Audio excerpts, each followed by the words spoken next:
బారాస అధినేత మాజీ సీఎం కేసీఆర్కు జస్టిస్ పీసీ ఘోష్ కమిషన్ నోటీసులు ఇచ్చింది. ఆయనతో పాటు మాజీ మంత్రి హరీష్ రావు, భాజపా ఎంపీ ఈటెల రాజేందర్కు జారీ చేసింది.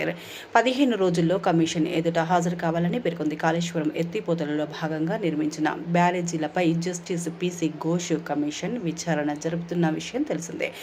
కేసీఆర్ సీఎంగా ఉన్న సమయంలో హరీష్ రావు నీటిపారుదల శాఖ మంత్రి, ఈటెల రాజేందర్ ఆర్థిక మంత్రిగా పనిచేశారు. ఈ నేపథ్యంలో వారిద్దరికీ కమిషన్ నోటీసులు జారీ చేసింది.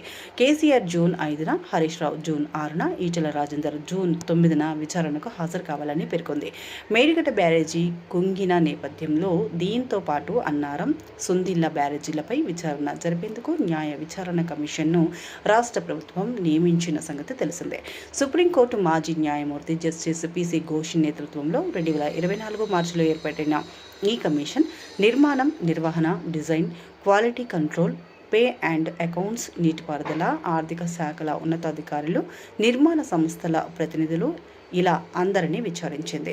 ఎప్పటికప్పుడు అవసరానికి తగ్గట్టుగా ప్రభుత్వం 7 సార్లు కమిషన్ గడువును పొడిగించింది.